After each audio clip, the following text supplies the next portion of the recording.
घर कसं स्वच्छ टापटीप हवं हा संस्कार लहानपणापासून रुजलेला असल्यामुळे बऱ्याच जणांना पसाऱ्याचा एक तिटकारा असतो.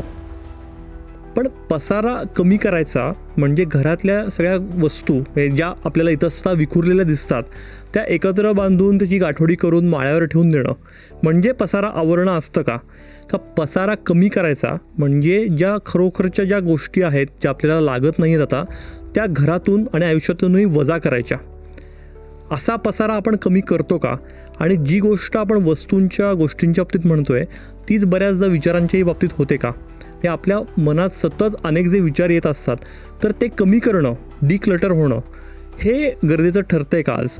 म्हणजे कुठेतरी आपण सॉर्टेड जगणं, साधं सरळ जगणं विसरतोय का?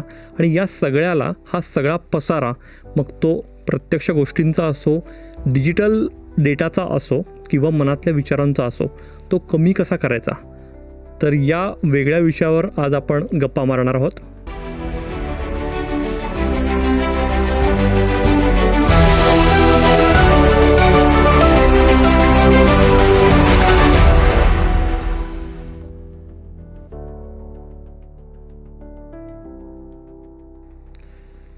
नमस्कार, मी निरंजन मेढेकर. देहभान पॉडकास्टमध्ये तुमचं मनापासून स्वागत.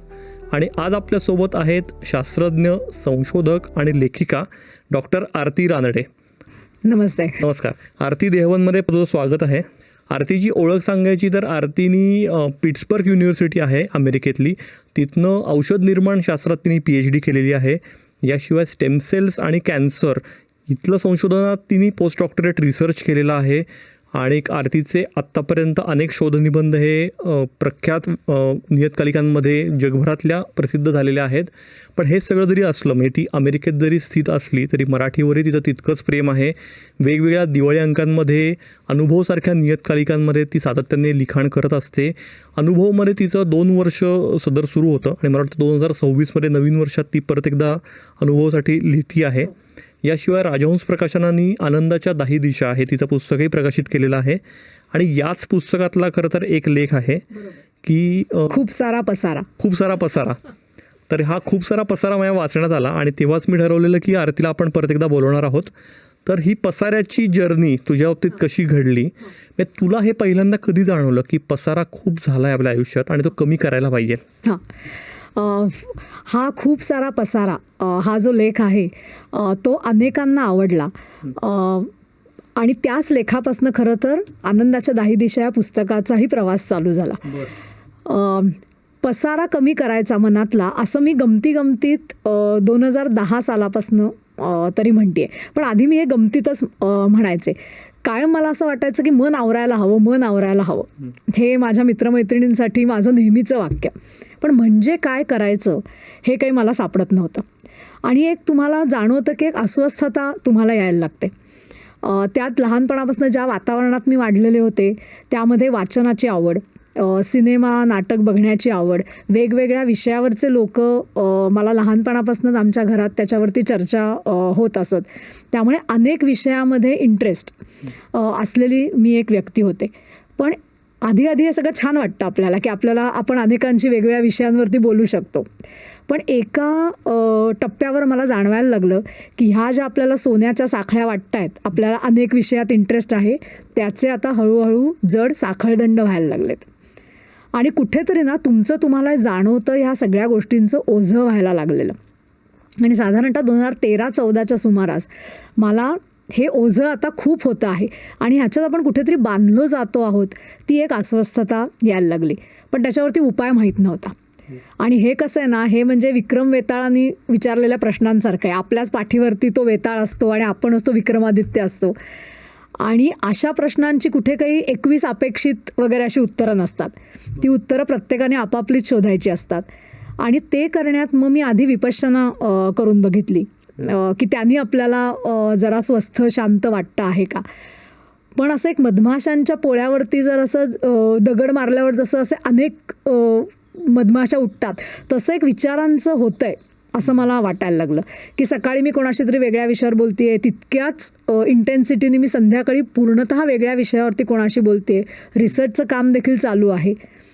या सगळ्यात मला जाणवायला लागलं की आपल्याला जेवढी इन्फॉर्मेशन आपल्याकडे येते आहे त्याचा एकतर 2015च्या सुमारास तो उद्रेकच तेव्हापासून व्हायला लागला इन्फॉर्मेशनचा. आणि कुठेतरी आपला मेंदू हे सगळं प्रोसेस करण्यासाठी तयार नाही आहे. उत्क्रांती दरम्यान मानवी मेंदू एवढ्या फास्ट इन्फॉर्मेशन प्रोसेस करू शकत नाही आहे, हे मला तेव्हा जाणवायला लागलं. तिथनं या सगळ्याची सुरुवात झाली. त्यातही माझं कामाचं स्वरूप असं आहे की म्हणजे कसं आहे ना, प्रत्येकाला आपापल्या फील्डमधनं जे काय एक विजडम मिळतो. जसं एखाद्याला तू आता जर्नलिस्ट आहेस, तुला त्या काम करताना तुला त्यातनं काहीतरी, किंवा हे पॉडकास्ट तू रेकॉर्ड करतोस, ह्यातनं तुला एक काहीतरी विजडम मिळतो तुझ्या जगण्याचा. तसं मला माझ्या कामाचं जे स्वरूप आहे त्याच्यातनं कळलं की आम्ही कायम एक थेरापेटिक इंडेक्स म्हणून एक कॉन्सेप्ट ॲक्च्युली कुठल्याही औषधाच्या बाबतीत लागू होते की त्याच्या खालच्या पातळीपर्यंत जर गोष्टी कमी असतील ना तर इफेक्ट होत नाही, पण त्याच्या पातळीच्या फार वरती जरी गेलं, म्हणजे वरच्या लाईनच्याही खूप वर गेलं तर ते टॉक्सिक होतं. त्यामुळे हे मला जे माझ्या कामातनं भान आलं की तुम्ही कायम त्या थेरापेटिक इंडेक्समध्ये असाल तर सगळ्यात जास्त इफेक्टिव्ह कुठलंही औषध म्हणा किंवा आता कुठलाही विचार म्हणा, हा त्या रेंजमध्ये हा सगळ्यात जास्त इफेक्टिव्ह होऊ शकतो. ह्याचं जेव्हापासून महान मला यायला लागलं तेव्हा मला जाणवायला लागलं की आपल्या आयुष्यात खूप गोष्टी जास्त झाल्या आहेत. म्हणजे जंक्शन असतं ना तसं होतं आहे मेंदूचं. गाड्या येत आहेत जात आहेत, आपण गाड्यांमध्ये चढतोय उतरतोय, पण हे खूप झालं आहे. हे भान मला 2015च्या सुमारास यायला लागलं. हाच मुद्दा पुढे न्यायच्या अगोदर म्हणजे तू लेखात जे म्हणलीस की अमेरिकेत तू जेव्हा गेलीस 20-22 वर्षांपूर्वी तेव्हा 2 बॅगा घेऊन गेलेलीस. म्हणजे प्रत्यक्ष वस्तूची साठवणूक करण्याची पण वृत्ती ही गेल्या 10-20 वर्षात आपल्यात खूप वाढली असं पण दिसतंय तुला? त्याचा एक भाग कसा आहे ना की आपण मगाशी मी तुला बोलण्यात जे म्हणलं की एक वयाचा टप्पा असा असतो की तुम्हाला तुमच्या कर्तृत्वाने, मग ते शिक्षणातलं असू देत, कामातलं असू देत किंवा साधं तुम्ही जे काही काम करत असाल ते करण्यामुळे तुम्हाला एक कपॅसिटी तुम्ही बिल्ड करण्याच्या फेजमध्ये असता. तो तुमचा वर जाणारा ग्राफ असतो आणि तो वर जाणाराच असला पाहिजे, कारण ती ऊर्जा असते, ती शक्ती असते की मी काहीतरी मिळवणार आहे. ते मिळवल्यानंतर एक असा टप्पा येतो, आता मला माझा विजडम वापरायचा आहे की मला सतत मिळवतच राहायचं आहे का मी जे आत्तापर्यंत ज्ञान म्हणा, पैसा म्हणा, गोष्टी म्हणा ज्या मिळवलेल्या आहेत त्या आता मी वाईजली कशा वापरायच्या. त्यामुळे आधी आपल्याकडे गोष्टी नसतात, राईट. शिक्षण नसतं म्हणून आपण शिक्षण घेतो. म्हणजे अज्ञान मध्ये ज्ञान हा शब्द आहे कारण अज्ञान आहे म्हणून ज्ञानाचा शोध आहे. पैसा नाही म्हणून ती मिळवण्याची इच्छा आहे, काम नाही म्हणून ते करण्याची इच्छा आहे. त्यामुळे हे सगळं लहानपणापासून एका वयापर्यंत एका टप्प्यापर्यंत झालंच पाहिजे. पण त्या टप्प्यावरती आल्यानंतर गरज, हौस आणि हव्यास ही ज्या सीमारेखा हळूहळू पुसट व्हायला लागतात तिथे खरं तर हा सगळा विचार करण्याची गरज आहे. आणि आपल्यापैकी बऱ्याच जण आता आपल्या कामामुळे, आपल्या शिक्षणामुळे, आपल्या विचारांमुळे हे आता त्या बाईंग किंवा परचेसिंग पॉवरपर्यंत आलेले आहेत. सो हा मुद्दा हा मुख्यतः ज्यांच्याकडे परचेसिंग पॉवर आहे ती वाईजली कशी वापरायची हाही याचा एक भाग आहे. आणि तिथेच हे सगळं जे ब्रँड्सचं किंवा समाजाचं जे प्रेशर वाढतं ते आपण आज सगळेच जण कुठल्या ना कुठल्या बाबतीत त्याला सामोरे जातोच आहोत. त्यामुळे त्या टप्प्यावरती हा प्रश्न सगळ्यात महत्त्वाचा आहे. मिळवण्याची जर्नी झाल्यानंतर आता पुढे काय? तुझ्या आयुष्यात तो टर्निंग पॉईंट नेमका कधी आला आणि कशामुळे आला असं तुला वाटते की ती जी एक अस्वस्थता किंवा बेचैनी किंवा हे आता खूप होतं आहे सगळ्याच बाबतीत, तर हा पसारा कमी केला पाहिजे, हे कधी जाणवलं तुला? हे मला सगळ्यात जास्त ना जेव्हा इन्फॉर्मेशन ओव्हरलोड व्हायला लागलं 2014-15च्या सुमारास, तेव्हा मला सगळ्यात हे जास्त जाणवलं. कारण एकूणच मला लक्षात आलं की आपण एवढ्या लिंक्स, कारण तेव्हा म्हणजे कसं बातम्याही इंटरनेटच्या क्रांतीमुळे बातम्याही जास्त पोचायला लागल्या, तुम्ही खूप जास्त लोकांच्या अचानक संपर्कातही यायला लागलात. साधारणतः एक माणूस किती लोकांशी संपर्क साधू शकतो ह्याच्याबद्दलही म्हणजे खूप चांगल्या रीतीने लोकांनी रिसर्च केलेला आहे. आणि मग ते सर्कल्स असतात, काही तुमची अत्यंत जवळची लोकं असतात की ज्यांचं सगळंच तुम्हाला आयुष्यातलं, तुमच्या आयुष्यातलं त्यांच्या असं कोरिलेशन असल्यासारखं एकमेकांवरती अवलंबून असतं. मग अजून एक बाहेरचं एक सर्कल असतं जे तुमचे जवळचे मित्रमंडळी असतात. त्याच्याही बाहेरचं एक सर्कल असतं ज्यांना तुम्ही नुसते कामाच्या निमित्ताने ओळखत असता, ॲक्वेंटन्सेस. आणि त्याच्याही बाहेर एक असतं की एक जुजबी ओळख असते. जेव्हा इंटरनेटची क्रांती झाली तेव्हा ही सगळी सर्कल्स एकमेकात मिसळली. त्या ह्याच्यात मला जास्त जाणवायला लागलं की आपल्याला एवढी इन्फॉर्मेशन मिळते, त्याचं आपलं नॉलेजमध्ये कन्व्हर्जन व्हायला वेळ मिळत नाही आहे. आणि त्याही पुढे त्याची इन्साईट किंवा त्याच्याही पुढे जाऊन त्याची अनुभव घ्यायलाच मला वेळ मिळत नाही, कारण मी इन्फॉर्मेशनच्याच पसाऱ्यात इतकी गुंतलेली आहे. त्यावेळी मला सगळ्यात पहिल्यांदा हे म्हणजे अस्वस्थ होण्याच्याही पलीकडे जड जायला लागलं. हे आणि परत तेच आहे की कामाचं माझं स्वरूप असं आहे की जे मी रोज मायक्रोस्कोप खाली बघते की खूप जास्त सेल्स झाल्या ना, गर्दी झाली सेल्सची, पेशींची, तर त्या मरतात, किंवा पेशींची गर्दी झाली तर कॅन्सर होतो. हे तर माझ्या रोजच्या मी मायक्रोस्कोप खाली बघण्यातनं मला एक क्षण असा आला की मला त्याचं चटकीने रिअलाईज झालं की कमी पडलं तर पेशी वाढत नाहीत, पण अति झाल्या तरी त्या मरतात. हे जर आपलं शरीर पाळतंय तर मग आपण हे एवढं कशामध्ये आपण एवढं सतत गुंतलेलो आहोत, आणि त्यातनं बाहेर कसं व्हायचं यायचं हा मार्ग मी वेगवेगळ्या पद्धतीने शोधत होते. गंमत म्हणजे एके दिवशी असंच कोणासाठी तरी मी पुस्तकाच्या दुकानात थांबलेली होते आणि योगायोगाने ह्या सगळ्या बेचैनीमध्ये मला गुड बाय थिंग्स नावाचं एक जॅपनीज पुस्तक त्या रॅकवरती दिसलं. Good bye things. आणि मी त्याची प्रिफेस फक्त वाचली, आणि ती प्रिफेस वाचल्यानंतर मला अक्षरशः आरसा दाखवल्यासारखं वाटलं. कारण त्यात हे होतं की आपण नुसत्या गोष्टी आपण साठवतो, त्या साठवता कुठेतरी आपण स्वतःबद्दलची स्वतःच्या नजरेत आणि इतरांच्या नजरेत एक इमेज तयार करत असतो. गोष्टी हे फक्त निमित्त आहे. आपण एक आपली इमेज तयार करत असतो आणि आपण सगळ्यात जास्त अडकतो कशात, तर स्वतःच्या त्या इमेजमध्ये. हे अक्षरशः आरसा दाखवल्यासारखं. मी ते पुस्तक विकत घेतलं नाही.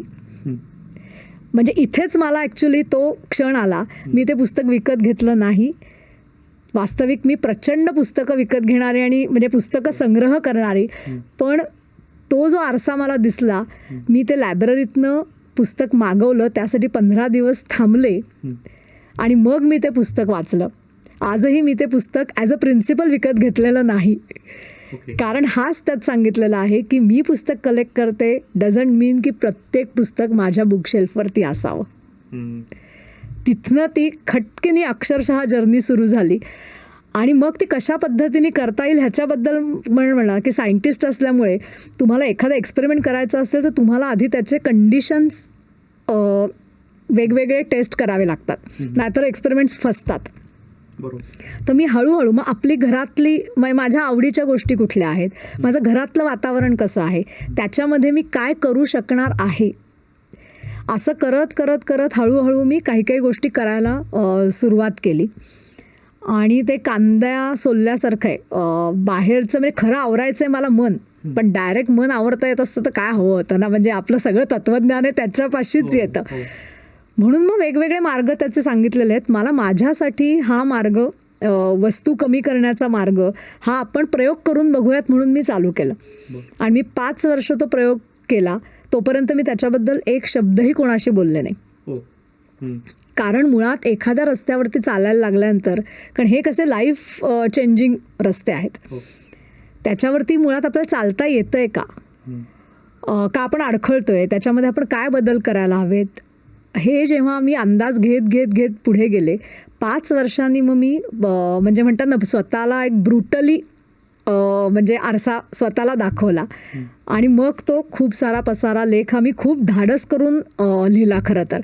कारण स्वतःलाच इतकं तटस्थतेने बघणं किंवा स्वतःतलेच जे म्हणतात ना की आपले वल्नरेबिलिटी किंवा आपल्यातल्या चुका, आपण काय करत होतो हे इतक्या तटस्थतेने बघणं दरवेळी सोपं नसतं, पण मी ते करू शकले. पण त्याच्या आधी मी 5 वर्ष म्हणजे ते करेज यायला सुद्धा मला या विषयावर बोलायचं 5 वर्ष लागली. तू म्हणलीस का तू सुरुवात केलीस की वस्तू कमी करूया आपण, की ज्याने मनातला पसारही कमी होईल. तर बऱ्याचदा काय होतं की आपल्या घरात खूप वस्तू आहेत हे जाणवत असतं, तो पसाराही दिसत असतो, पण तरी आपण तो कमी करत नाही. तर यामागे तुला काय वाटतं, नेमकी कारणं काय असतात? म्हणजे तो सवयीचा भाग असतो, एक त्यात भावनिक कुठेतरी गुंतवणूक असते त्या वस्तूंमध्ये, का ती जीवनशैलीच झाली आपली संचय करत राहणं? नाही, 2-4 ह्याच्यामध्ये गोष्टी आहेत. एक म्हणजे काहीतरी लहानपणी मिळालेलं नसेल तर ते मिळवण्याची उर्मी म्हणून आपण काही गोष्टी ह्या घेतो. काही आपली स्वप्न असतात की आता म्हणलं की मला आयफोन हवा आहे, हे एखादं स्वप्न असू शकतं, अगदी व्हॅलिड, आणि ते असावंच. किंवा दुसरा त्यातला भाग आहे की आत्ता माझ्याकडे एखादी गोष्ट आहे पण नंतर ती मिळाली नाही तर, ही इन्सिक्युरिटी खूपदा असते.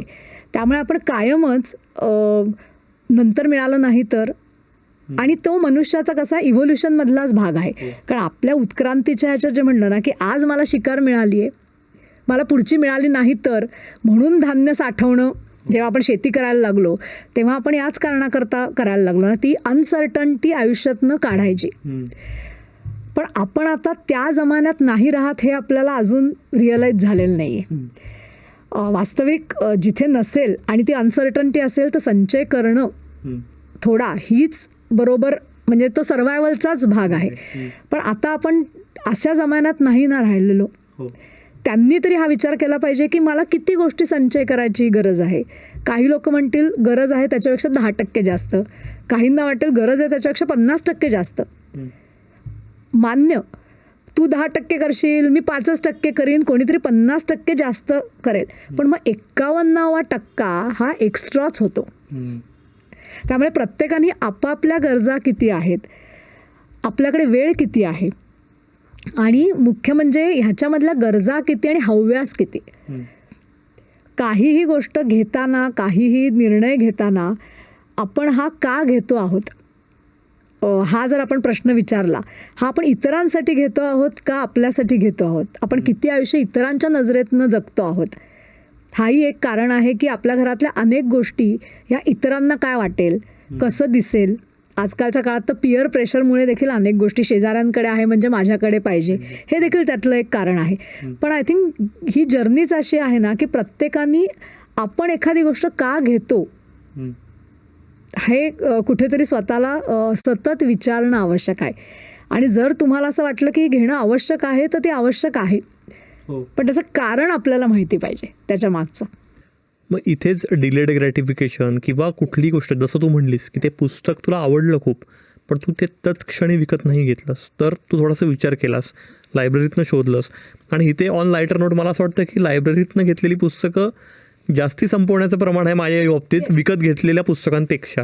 बरोबर, कारण ते परत द्यायचं असतं, त्याच्यासाठी एक टाईम असतो, दुसरा कोणीतरी त्याच्यासाठी थांबला. म्हणजे कुठेतरी या सगळ्या जर्नीत ना की आपल्या आयुष्यातल्या गोष्टी कमी करणं हा त्यातला एक भाग आहेच, पण त्याहीपेक्षा ज्या गोष्टी चांगल्या आहेत आणि आपल्याला नको आहेत किंवा आपल्या आता वापरात नाही आहेत त्याचा दुसऱ्याला सुद्धा फायदा होऊ शकतो, ही देखील एक भावना जी आहे ना ती खूप चांगल्या रीतीने येते. आणि खरं सांगू का, म्हणजे आपल्याला कायम हे मी आनंदवनात 2014 3 महिने काम करायला गेले होते त्या सगळ्या भागात. तर तेव्हा मला जाणवलं की आपण कोणाला जेव्हा मदत करतो ना तेव्हा फक्त ज्याला मदत करतो त्याची ती गरज नसते, ती मदत करणाऱ्याची सुद्धा गरज असते. कारण कुठेतरी आपल्या सगळ्यांना आपल्याला जे मिळतं आहे ते आपण सोसायटीला दिलं नाही, म्हणजे आपण म्हणतो ना की तो ग्रॅटिट्यूड, तो म्हणजे दुसऱ्याला मदत करण्याचा भाव आला नाही तर एक गिल्ट बिल्ट होतो. बरोबर, कारण कुठेतरी आपल्याला मिळतंय, आपण त्यातलं आता मिळाल्यानंतर द्यायला सुद्धा पाहिजे. सो कोणालाही मदत करणं ना, आज एवढे लोक फिलॅन्थ्रॉफी का करतात त्याचं कारणही ते आहे की जेवढी घेणाऱ्याला गरज असते ना तेवढी देणाऱ्याला सुद्धा गरज असते. हे म्युच्युअल आहे आणि हे आपण विसरतो. आपल्याला वाटतं फक्त घेणाऱ्यालाच गरज आहे, आणि मग तिथे ते समाधान मिळतं की माझ्याकडे असलेल्या गोष्टी ह्या जर, किंवा ज्ञान तर वाहतच राहिलं पाहिजे. माझ्या संचयामध्ये 1000 पुस्तकं असून ती जर पुढे कोणापर्यंत ते ज्ञान पोचणार नसेल तर नुसत्या त्या संचयाला काही अर्थ नाही, त्याचं डबकं होऊ शकतं. त्यामुळे ते देण्यात जी मजा आहे ना, की मला हे आत्ता नको आहे, माझं झालेलं आहे हे, आत्ता मला नको आहे, मी वेगळ्या कुठल्या तरी विषयावर काम करते, तर दुसऱ्या कोणीतरी ज्याला गरज आहे त्याला वापरायला देणं, हे समाधान आहे ना, त्याची एक वेगळीच व्हॅल्यू आहे. तू म्हणलीस 5 वर्ष तू घेतलीस, 5 वर्षात नेमका किती पसारा कमी झाला असं तुला वाटतंय? म्हणजे मला वाटतं मी या मार्गावरती 10% चाललेली असेल. कारण कसं आहे, वस्तूंचा पसारा कमी करणं ना, आता जेव्हा मी या मार्गावरती 5 वर्ष आहे, वस्तूंचा पसारा कमी करणं सोपं आहे. कारण कसं तर दिसतातच समोर, आणि नाही म्हटलं तरी घराच्या जागेच्या एक लिमिटेशन्स येतात, की आता दिसलाच म्हणजे पुस्तकांचा गठ्ठा, तर तुम्ही तो 4 वेळा ओलांडून जाल, 10 वेळा ओलांडणार, कधीतरी तुम्हाला ते म्हणजे जागांच्या लिमिटेशनमुळे, जे फिजिकल गोष्टींच्या लिमिटेशनमुळे तुम्हाला त्या गोष्टी एका मर्यादेनंतर कमी कराव्याच लागतात. त्यामुळे सगळं झाल्यानंतर मला वाटतं की गोष्टींचा पसारा कमी करणं हे त्यातल्याच सगळ्यात सोपं आहे. पण मनातल्या विचारांचा, आणि आजकाल आपण ज्या डिजिटल युगात वावरतो आहोत, तो पसारा कमी करणं हे जास्त चॅलेंजिंग आहे. आणि ती माझी जर्नी त्यातल्या डिजिटल पसाऱ्याची आत्ता चालू झाली. म्हणजे मला वाटतं काही त्यातली प्रोजेक्ट जर नीट योग्य रीतीने पुढे गेली, कारण कसं आहे, त्यातलं महत्त्वाचं आपल्याला हवं पण असतं. त्यामुळे ते असं नाही आहे की म्हणजे डिजिटल किंवा वस्तूंच्या ह्याच्यात की मी भरलेल्या घरातनं एका रिकाम्या खोलीत जाऊन राहिले, जे आपल्यापैकी अनेकांना करणं शक्य आहे, पण मग तो प्रवास नाही होत. You don't learn anything in that. एका स्टेपमध्ये जे आपण करतो त्यातलं चांगलं काय, हवंय काय, वाईट काय, हे डिसिजन मेकिंग त्यातला जो आहे ना, की गुड बेटर बेस्ट चॉईस करण्याचा जो डिसिजन आहे, आय थिंक तो त्या प्रवासातली ती खरी मजा आहे. आणि ते लर्निंग आहे की प्रत्येकच गोष्ट मला हवीशी वाटते का. हो, खरंय, राईट. पण काहीतरी अशा गोष्टी असतील ना की मला बाबा आयुष्यात एक 10 गोष्टी महत्त्वाच्या वाटतात, मग 11वी तरी मला सोडता आली पाहिजे. एखाद्याला 5 गोष्टी महत्त्वाच्या वाटेल, 6वी तरी सोडता आली पाहिजे. सो ही प्रत्येकाची रेषा ही वेगळी असेल. आणि इथेच खूप जणांची गफलत होते की एकाची फुटपट्टी दुसऱ्याला लागत नाही. माझ्या आयुष्यात मला ह्या 3 गोष्टी करण्यात अधिकाधिक वेळ घालवायचा आहे. माझ्या पिंडाला मानवतात, माझ्या बुद्धीला मानवतात, माझ्या खिशाला त्या परवडतात. पण मग 10वी 11वी नंबरची गोष्ट ही लोकांच्या आयुष्यातली प्रायोरिटी असेल, माझ्या नाही आहे. हे स्वतःला ओळखणं जे आहे ना, ती या प्रवासातली मजा आहे. त्यामुळे, आणि हा परत म्हटलं ना की डिजिटलचा प्रवास तर आत्ता चालू झालेला आहे, आणि त्याचा वेग इन्फॉर्मेशनचा एवढा वाढतो आहे की कुठेतरी त्याला रोखणं म्हणजे परत एकदा आहे ते कमी करणं, पण नवीन आपण काय घेतो आहोत त्या पसारात वाढवतो ह्याचंही भान ठेवणं, हे दोन्ही पातळ्यांवरती आपल्याला आता काम करावं लागणार आहे. नक्कीच. आपण या डिजिटल पसाऱ्यावर येऊच या, पण त्याआधी पसारा वाढल्याने वस्तूंचा, विचारांचा कुठेतरी ब्रेन फॉग झाल्यासारखं पण होतं. म्हणजे नेमकं करायचं आहे काय, किंवा डिसिजनच न घेता येणं, असंही होतं. अगदी. आणि हे मलाही जाणवलं की परत म्हणलं ना, गुड बेटर बेस्ट हे जे आहे ना की आपण हळूहळू ना, सध्या तू एकूण बघितलं आपण सगळंच स्वीकारतोय. आपण कधीतरी उत्कृष्ट दर्जाचं काही निवडून घेणार आहोत की नाही. आणि जेवढे जास्तीत जास्त लोक, आपण जे म्हणतो ना की मीडिओकर का होत चाललंय, हा शब्द आपण सध्या इतका वापरतोय कारण आपण सगळंच स्वीकारतोय. आणि ते सगळ्यांनी सगळं स्वीकारायची गरज नाही, हा त्यातला महत्त्वाचा मुद्दा आहे. काही लोकांना त्यातलं म्हणजे एका पातळीचं हवं असेल, पण आपल्याला ते हवं आहे का, हा परत इंडिव्हिज्युअल खूप चॉईस येतो. की केवळ शेजारचे म्हणतात, इतर सगळे म्हणतात म्हणून मी ते स्वीकारणार आहे, का मला खरंच ते महत्त्वाचं वाटतं म्हणून मी ते स्वीकारणार आहे. त्यामुळे हा चॉईस जो आहे ना, ही करण्याची क्षमता ही आपली कुठेतरी कमी होत चालली.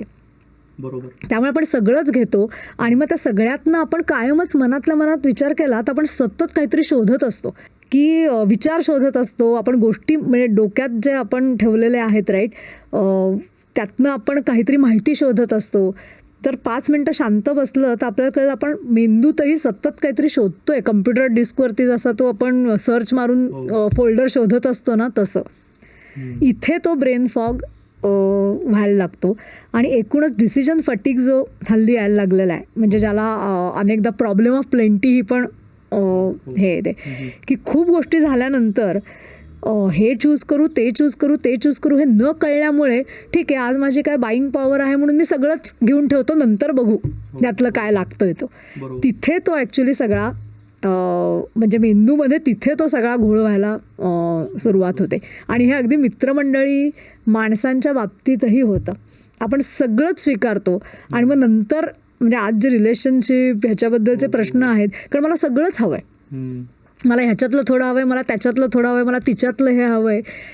या सगळ्या ह्याच्यात नाधड आपण जवळच्या माणसांना ज्यांच्यावर खरंच मॅटर करतं त्यांना वेळ देऊ शकत.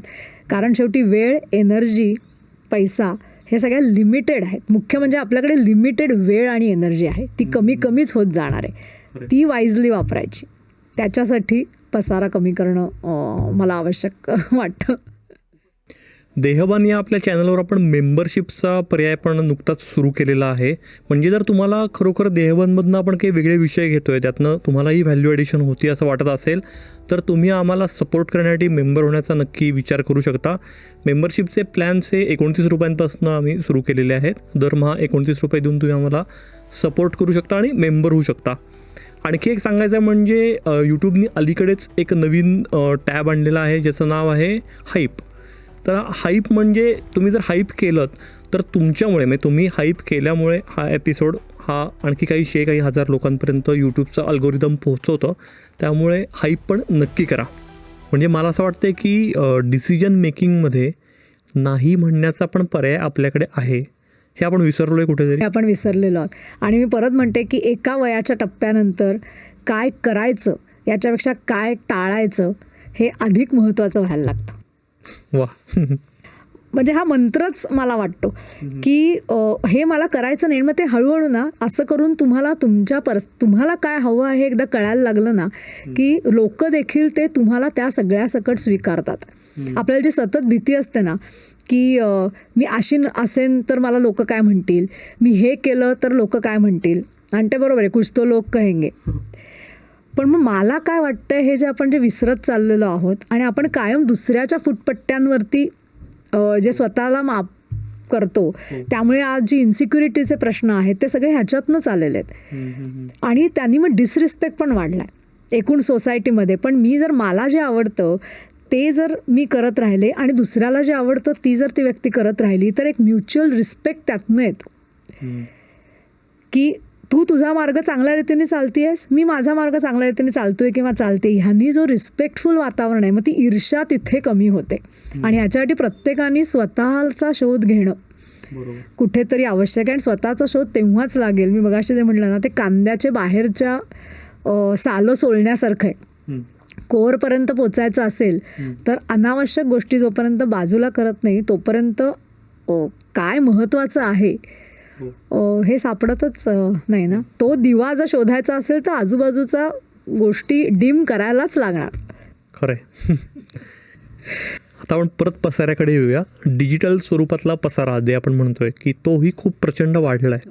आपल्या मोबाईलमध्ये असेल, लॅपटॉपमध्ये असेल, तर तो नेमका कसा, त्याचं सॉर्टिंग कसं करायचं, कमी करणं तर पुढची गोष्ट. बऱ्याचदा फोल्डरच्या फोल्डर भरून वाहत असतात. बऱ्याचदा फोनचं नोटिफिकेशन येतं की सगळी मेमरी फुल झाली, आता डिलीट करणं वापरताच येणार नाही. बरोबर. तर ही सिच्युएशन नेमकी कशी हँडल करायला पाहिजे? तर आता ह्याच्यावरती ना परत एकदा की मला म्हणजे 5 कुठल्या गोष्टी महत्त्वाच्या वाटतात. माझ्या आता अगदी फोनचं उदाहरण घेऊ, तो मी 5 कुठल्या गोष्टींकरता वापरते.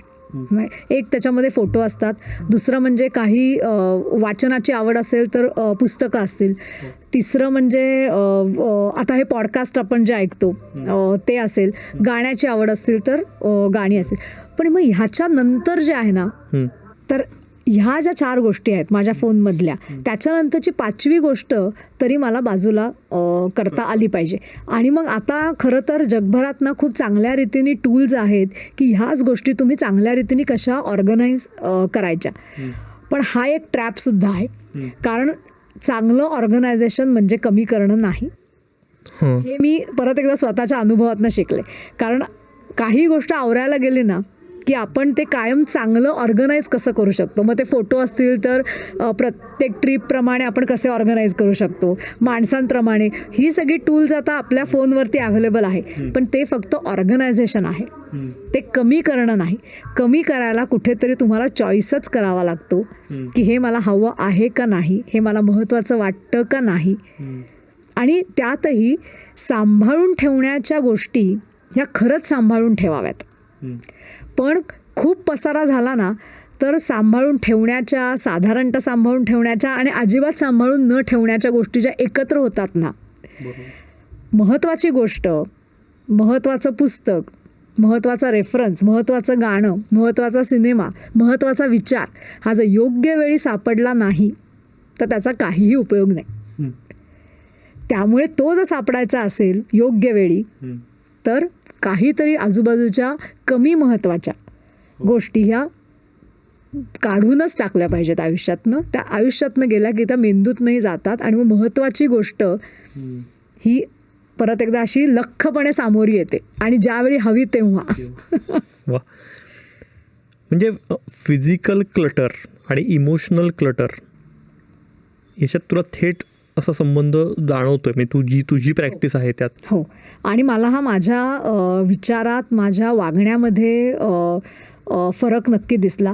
या लेव्हलपर्यंत दिसला की म्हणजे मला अजून एक आहे ना, मला अशी लोकांच्या खांद्यावरची अशी गाठोडी दिसतात जी मला माझ्या खांद्यावर जाणवली ना, की म्हणजे म्हणतात ना की विचारांची, त्याहीपेक्षा इगो, ईर्ष्या, एकूणच तुम्ही जे काय सगळं म्हणजे म्हणतात ना आयुष्याचं आपण एक गाठोडं घेऊन जे वावरत असतो ना, त्यांनी जड झालेले खांदे जसे मला माझे फील होतात ना तसे मला इतरांचेही दिसतात.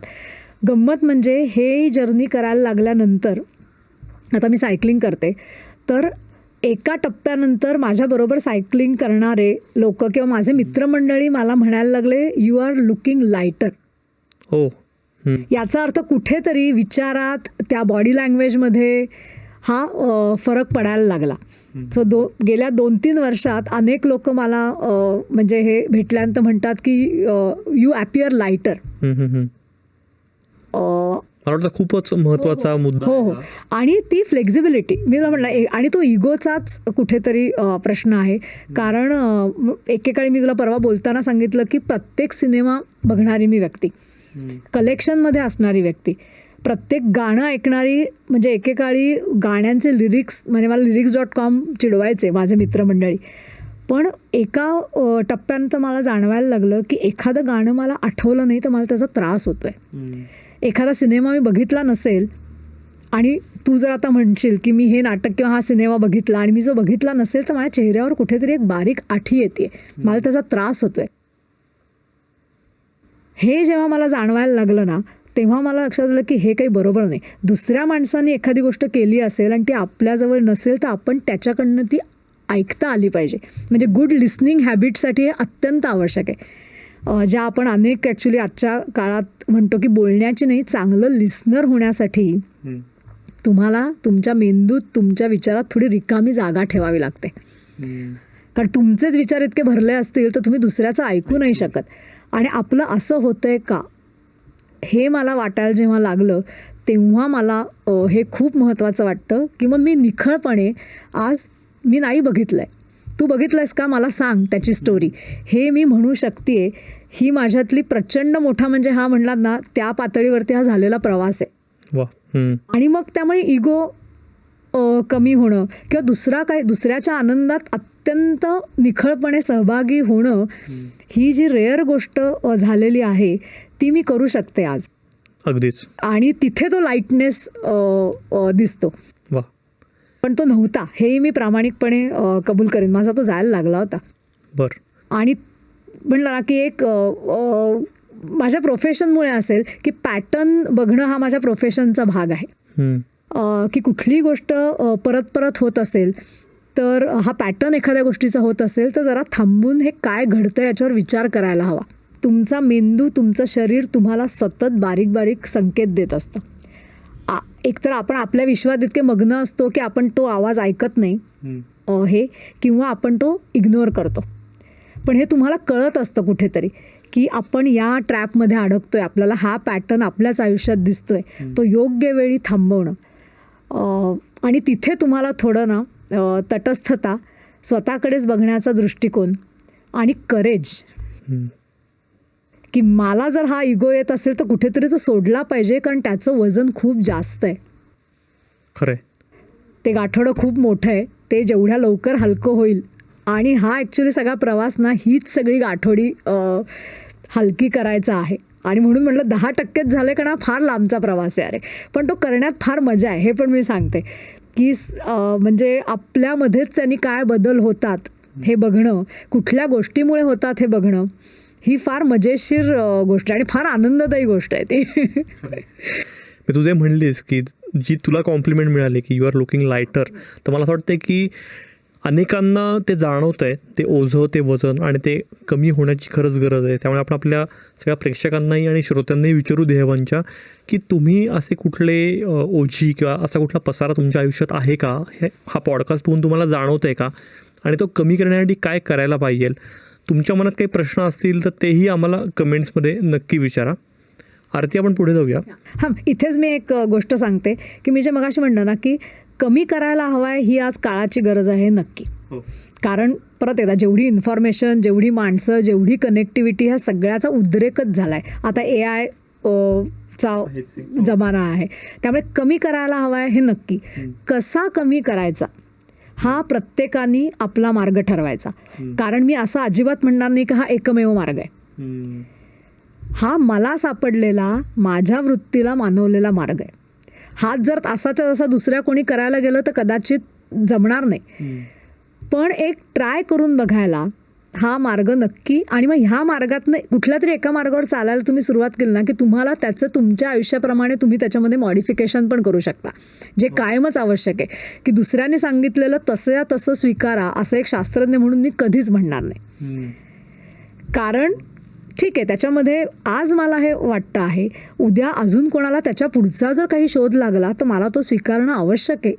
तो दिलदारपणा माझ्यामध्ये असायला पाहिजे. कारण माहितीच्या पुढचा देखील काहीतरी एक भाग आहेच ना, अनुभूतीच्या पुढचाही भाग आहेच. पण एका मार्गावरती एक प्रयोग म्हणून चालू करायचं आणि मग आपल्या वृत्तीप्रमाणे, आपल्या आजूबाजूच्या परिसराप्रमाणे, आपल्या घरातल्या वातावरणाप्रमाणे तुम्ही त्याच्यामध्ये नक्कीच मॉडिफिकेशन करू शकता. आणि ती जर तुम्ही केलीत ना तरच कुठलाही मार्ग हा अधिक सुकर आणि अधिक चांगल्या रीतीने चालता येईल. तसाच्या तसा कुठला फॉर्म्युला कोणाच्याच आयुष्याला तसं म्हणलं तर अप्लाय होत नाही. त्यामुळे हे मात्र मी नक्की सांगेन की प्रयोग करा, त्यातनं तुम्हाला जो मार्ग मिळतो आहे तो शोधा, तरच तुम्ही त्या मार्गावरती पुढे जाल. पण कमी करायला हवं आहे ना, ही आजची गरज आहे, ही आजची फॅक्ट आहे, एवढं मात्र नक्की. अगदी खरं आहे. ह्याला जोडून येतो का नाही मला माहीत नाही, पण मल्टीटास्किंग हा पण आजच्या युगाचा मंत्र झाल्यासारखं झाला आहे. की एकच एक गोष्ट कोणीच करत नाही किंवा एकाच वेळेला खूप सगळी कामं करत राहणं. तर ह्या मल्टीटास्किंगचा पण मेंदूवर ताण येतो आहे का, आणि त्याच्यामुळे काहीच आपण करत नाही आहे, हे पण एक कुठेतरी काय म्हणतो त्याला असमाधान येतं आहे का. अतिशय तू चांगला मुद्दा मांडलास. तू आज आपले जर कम्प्युटर किंवा हे बघितलंस तर केवढ्या विंडोज किंवा किती टॅब ओपन असतात. त्याच्यावरनंच कळतं की आपण एका वेळी, त्याच वेळी आपण सिनेमाची तिकीटं बघत होतो, त्याच वेळी आपण अत्यंत महत्त्वाचं काहीतरी कामाचं आर्टिकल वाचत असतो, त्याच वेळी आपण अजून रोजच्या न्यूज वाचत असतो. त्यामुळे ह्या मल्टाटास्किंगमुळे तू जे अगदी म्हणलास ते बरोबर आहे की कुठलीच गोष्ट पूर्णत्वाला नेण्याचं जे समाधान आहे ना ते आपल्याला मिळत नाही. त्यात आपल्याला लहानपणापासून हे शिकवलं जातं की एका वेळी तुम्ही जेवढी जास्त कामं कराल तेवढे तुम्ही एफिशियंट. पण तोही आता जमाना राहिलेला नाही. आता 2 तास मी एक काम शांतपणे करावं, ते हातावेगळं करावं आणि मग पुढच्या कामाकडे वळावं, म्हणजे मला ना काम न केल्याचं गिल्टही येणार नाही. हे आपल्या सगळ्यांना आता म्हणजे ह्या सवयी लावून घेणं खूप आवश्यक आहे. हेच जर मी एका वेळी 4 कामं केली तर माझी सगळी अर्धवट होतात, पण मला समाधान मिळत नाही. आणि त्यातही कसं आहे, अनेक ह्याच्यावरती पण लोकांनी फॉर्म्युले सांगितलेत की टॉप 3 कामं ही तुमचा दिवसाचा वेळ तुम्ही कसा डिव्हाइड करा. तर जी टॉप 3 प्रायोरिटीची कामं आहेत ती तुम्ही करा, आणि मग उरलेली 4 कामं ही तुम्ही किती वेळ करणार आहात त्यामुळे ह्याच्याबद्दलही खूप लोक जगभरात बोलत आहेत, कारण हा म्हणजे सगळ्याच म्हणजे जागतिक पातळीवरचे आज हे सगळे विचार करण्याचे मुद्दे आलेले आहेत हे. आणि ह्याच्याबद्दल खूप चांगली टूल्सही अवेलेबल आहेत. प्रत्येकाच्या कामाचं स्वरूप, दिवसाचा वेळ, मला तो हॉबीमध्ये द्यायचा आहे का काही न करण्यासाठी मला वेळ द्यायचा आहे, हे देखील कधीतरी आता आपण ठरवायला हवं. कारण सतत काहीतरी केलं म्हणजेच आपण चांगलं आयुष्य जगतो आहोत असंही आता राहिलेलं नाही. कारण पेसच वाढलाय राईट आयुष्याचा. त्यामुळे डुईंग नथिंग ही मोमेंट आज करावी लागते आपल्याला. इथपर्यंत आपण आलेलो आहोत. डुईंग नथिंगचा तू उल्लेख केलास तर यावरही आपण देहवानमध्येच एक स्वतंत्र वेगळा एपिसोड केलेला आहे. मुक्ता चैतन्यच्या सोबत तो केलेला आहे आपण. त्यामुळे त्याची लिंक आम्ही इथे वरती डोक्यावर देतो आहे आणि डिस्क्रिप्शनमध्ये देतो. वाटल्यास तोही जर बघायचा राहिला असेल तर हा बघून झाल्यावर तोही नक्की बघा. नाही, खूप महत्त्वाची गोष्ट आहे डुईंग नथिंग आणि गिल्ट न घेता आणि कोणाला आन्सरेबल. म्हणजे आज आपण जरा काही म्हणजे विश्रांती घेतली तर आपल्याला सतत वाटतं आपण कोणाला तरी उत्तर दिलं पाहिजे. मी का विश्रांती घेतली किंवा मी काही का केलं नाही.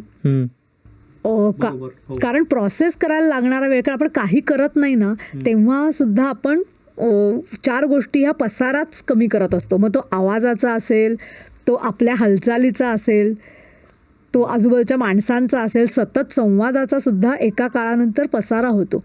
बरोबर. तो जोपर्यंत करत नाही तोपर्यंत काही न करण्यातली जी मजा आहे आणि ती मजा आहे म्हणून मग काहीतरी करायची देखील उर्मी त्यातनंच येते ना. त्या एकमेकांना अशा वाटतं की खूप इंटरेस्टिंग आहे आणि महत्त्वाचं आहे की गिल्ट न घेता ब्रेक घेता आला पाहिजे, आराम करता आला पाहिजे. कारण बऱ्याचदा भारतीय किंवा मराठी माणसांची ही मानसिकता असते की मी काही करत नाही आहे किंवा मी आराम करतो आहे म्हणजे मी काहीतरी चुकीचं करतो आहे. मी सतत कार्यमग्न असलं पाहिजे, मी सतत स्वतःला प्रूव्ह केलं पाहिजे. अगदी. आणि त्यातही जे क्रिएटिव्ह फील्डमधले, आणि क्रिएटिव्ह म्हणजे फक्त म्हणजे काय म्हणतात त्याला आर्ट नाही, एक चांगल्या रीतीने घर बांधणारा माणूस हा सुद्धा क्रिएटिव्हच काम करत असतो. एक चांगल्या रीतीने स्वयंपाक करणारी व्यक्तीसुद्धा क्रिएटिव्ह काम करत असते. चांगलं उत्तम स्वच्छ घर झाडणं हे सुद्धा क्रिएटिव्हिटी आहे. त्यामुळे कुठल्याही प्रकारचं काम करणाऱ्या लोकांना हा कुठेतरी गिल्ट न घेता, कारण तो वेळ असा असतो ना की जिथे आपण नक्की काय काम करतो आहोत ते अजून चांगल्या रीतीने करता येईल का, ह्या सगळा विचार करायला ना खरं तर तिथे वेळ मिळतो. आपल्याला वाटतं आपण काही करत नाही, पण काही करत नाही हा जो कामाचा वेळ असतो ना तिथे एक तर नवीन आयडियाज आपल्याला येत असतात किंवा आपण अनेकदा तिथे स्वप्न बघत असतो आणि स्वप्नातनंच पुढच्या कामाची सुरुवात होते.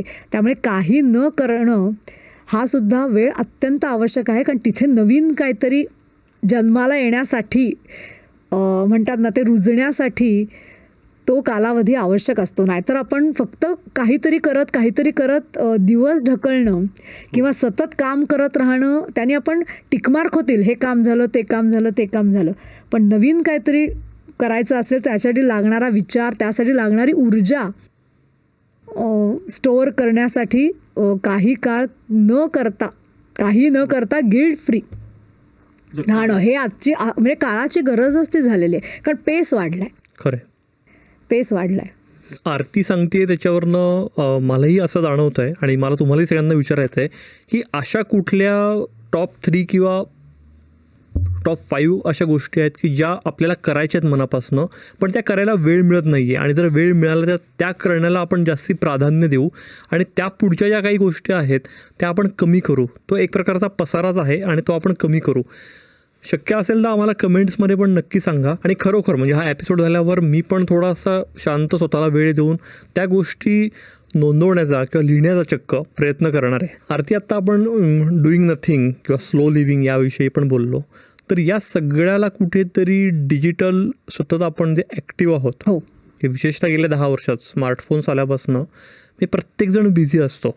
मला तर असं जाणवतं की मी सकाळी योगासनांच्या क्लासला जातो, तेवढा जर 1 तास सोडला तर मी जिथे कुठे जातो आयदर मी स्वतः मोबाईलवर असतो किंवा मी ज्यांना कोणाला बघतो ते मोबाईलवर असतात.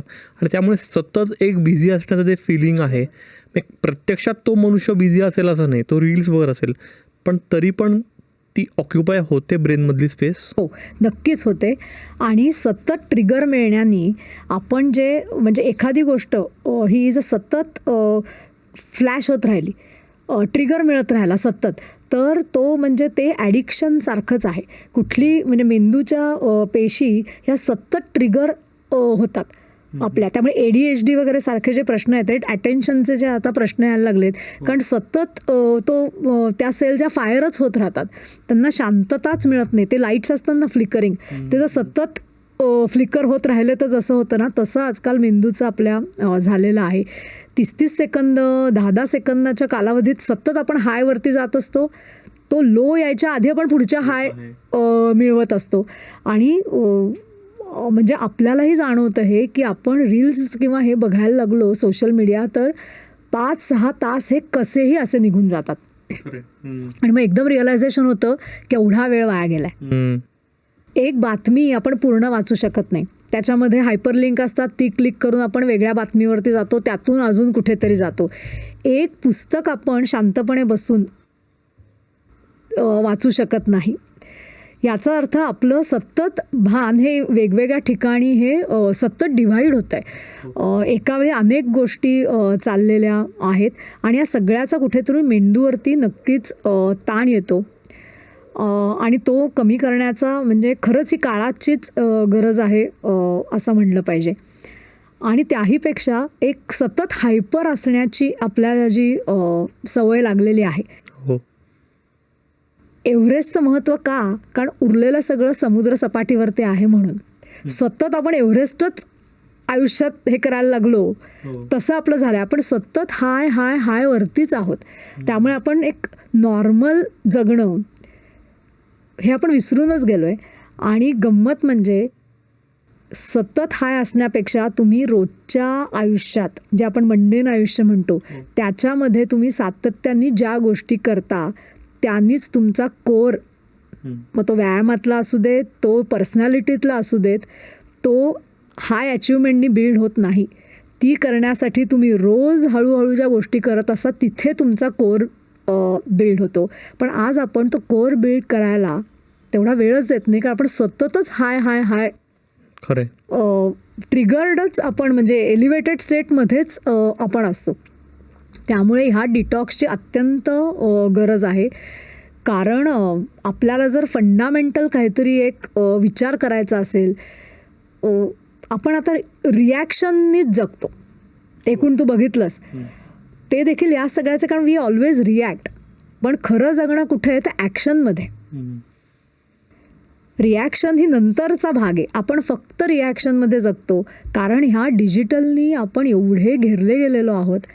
गंमत म्हणजे ज्या लोकांनी ह्या सगळ्या डिजिटलची सुरुवात केली किंवा ही सगळी टूल्स आपल्या हातात दिली, तू आज त्यांच्या लाईफस्टाईल्स बघशील तर ते लोक स्वतःला आणि स्वतःच्या परिवाराला ह्याच्यापासून लांब ठेवतात. म्हणजे ह्याच्यामध्ये स्टीव्ह जॉब्ससुद्धा हे जो वन ऑफ द मिनिमलिस्ट होता, की मला जर चांगलं काम करायचं असेल तर मी एकाच रंगाचा टी-शर्ट घालीन.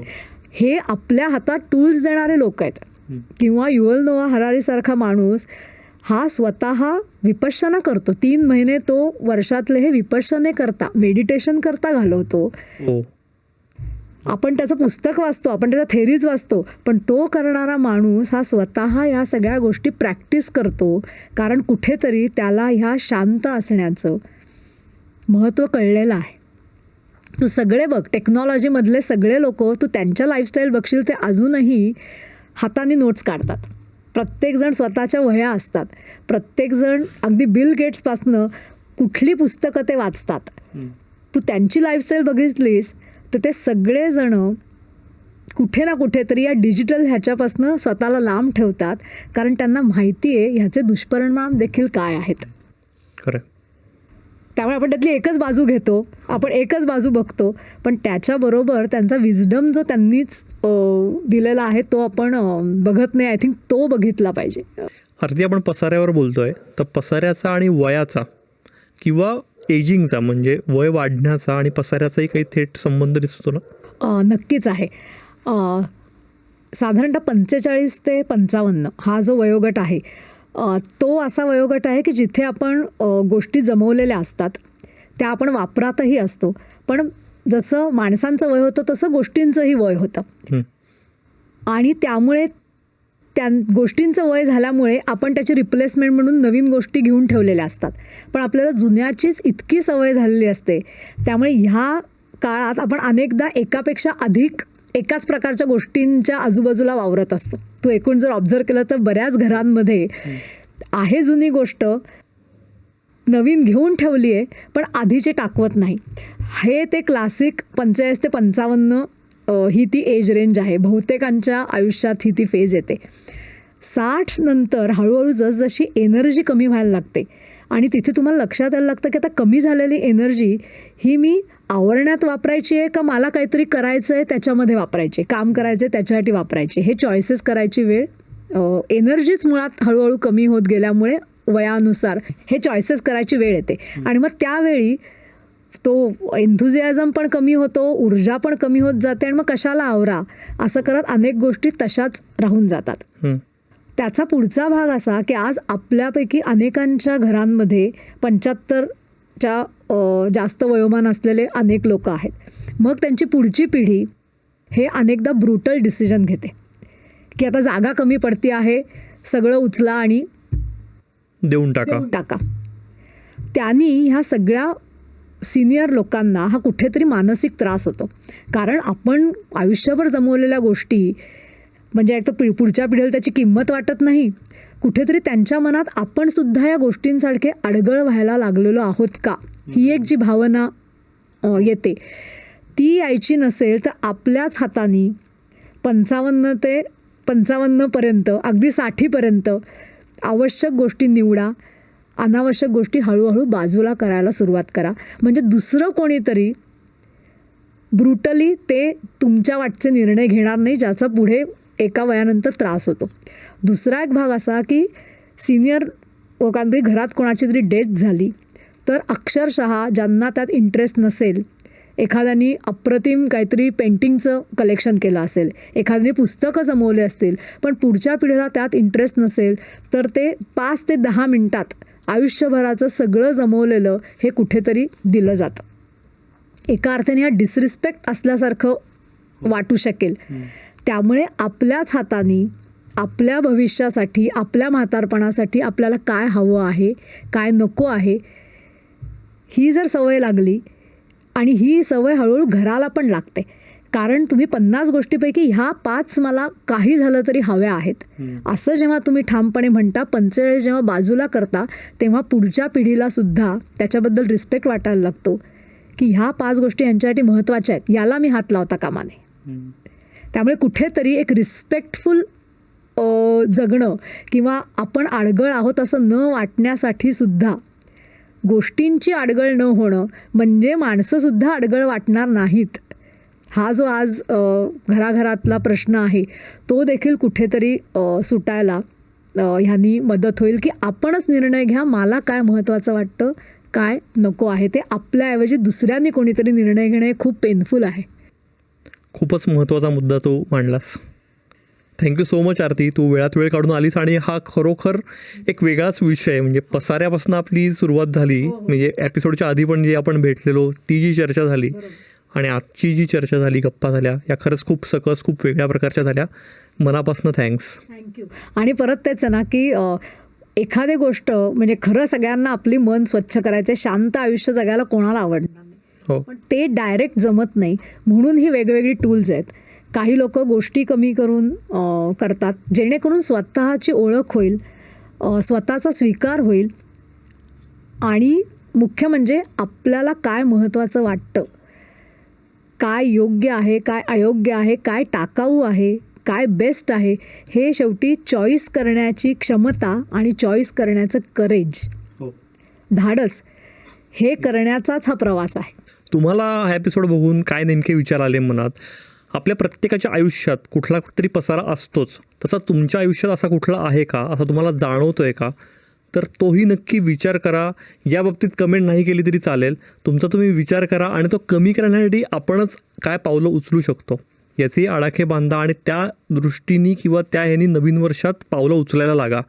आणि एक आरती म्हणली तसं खरंच आपल्यालाही त्यांनी लायटर हलकं वाटतंय का हे पण आपण त्यातनं जाणून घेऊया. भेटूया पुढच्या गुरुवारी अशाच आणखी एखाद्या हटके इंटरेस्टिंग विषयावर आणि इंटरेस्टिंग गेस्टसोबत गप्पा मारायला. दादा नेहमीचं आवाहन आहे की जर तुम्ही अजूनही देहभान आपला चॅनल सबस्क्राईब केला नसेल तर नक्की सबस्क्राईब करा. हा भाग जर आवडला असेल तर याची लिंक पण तुमच्या मित्रपरिवारात नातेवाईकांना नक्की शेअर करा. भेटूया पुढच्या गुरुवारी. बघत राहा आणि ऐकतही राहा देहभान पॉडकास्ट.